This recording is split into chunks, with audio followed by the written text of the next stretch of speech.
బడుగు బలహీన వర్గాలంటే కూటమికి గౌరవం లేదు. యాదవ సామాజిక వర్గ మహిళను మేయర్ పీఠం మీద నుంచి దించడానికి కుట్రలు చేస్తున్నారన్న బొత్స.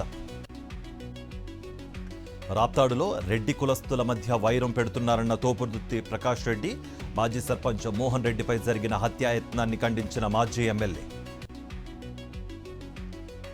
కేసీఆర్ హయాంలో అభివృద్ధి జరగలేదనడం సబబు కాదన్న కేటీఆర్. చేసిన అభివృద్ధిని ఒక్కొక్కటిగా శాసనసభలో చెప్పిన మాజీ మంత్రి. ఎస్ఎల్బీసీ టన్నల్లో మొత్తం 2 మృతదేహాలు లభ్యం. మనోజ్ కుమార్, గురుప్రీత్ సింగులుగా గుర్తింపు. మృతుల కుటుంబాలకు 25 లక్షల ఎక్స్గ్రేషియా ప్రకటన. కోనసీమ జిల్లా ఉప్పలగుప్తంలో రైతుల ఆందోళన. సాగునీరు అడిగితే కేసులు పెడుతున్నారంటూ మండిపాటు. బస్టాండ్ నిర్మాణ పనుల్లో బండరాళ్లు బ్లాస్ట్. బాంబుల మోతలతో ఉలిక్కిపడ్డ వరంగల్ ప్రజలు. తెలంగాణలో రేషన్ బియ్యం తక్కువ ధరకు కొని ఏపీలో అమ్ముతున్న ముఠ. 74 క్వింటాళ్ల బియ్యాన్ని స్వాధీనం చేసుకున్న పోలీసులు. అనంతపురం జిల్లా వీరాపురంలో దారుణం. భూ వివాదాలతో తండ్రిని హత్య చేసిన కొడుకు. కరీంనగర్ జిల్లా పెద్దపల్లిలో దొంగల బీభత్సం. ఓ ఇంట్లో 10 తులాల బంగారం, నగదు అపహరణ.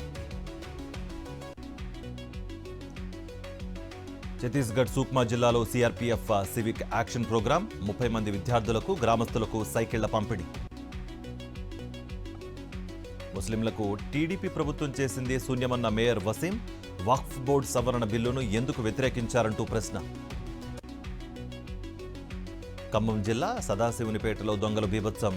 రాజేష్ అనే వ్యక్తి ఇంట్లో 9 లక్షల నగదు, బంగారం, వెండి చోరీ. రాజమండ్రిలో ప్రముఖ పాస్టర్ పగడాల ప్రవీణ్ అనుమానాస్పద మృతి. హెల్మెట్ ధరించినా ముఖంపై గాయాలుండడంతో పలు అనుమానాలు. ఏపీలో ఉగాదికి రిలీజ్ అయ్యే సినిమాలకు టికెట్ రేట్ల పెంపు. సింగిల్ స్క్రీన్లో 50, మల్టీప్లెక్స్లో 75 రూపాయల పెంపునకు అనుమతి. తమిళ దర్శకుడు భారతీరాజా కుమారుడు మృతి. గుండెపోటుతో చెన్నైలో తుది శ్వాస విడిచిన మనోజ్ భారతీరాజ్. 32 లక్షల మంది పేద ముస్లింలకు బీజేపీ రంజాన్ కిట్లు.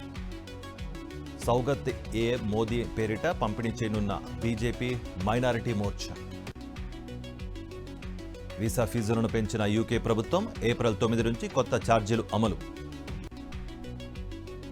ఐపీఎల్లో గుజరాత్పై పంజాబ్ కింగ్స్ గెలుపు. 11 పరుగుల తేడాతో విజయం సాధించిన జట్టు. కోల్కతా వర్సెస్ రాజస్థాన్ మధ్య మ్యాచ్ రాత్రి 7:30కు తలపడనున్న ఇరు జట్లు.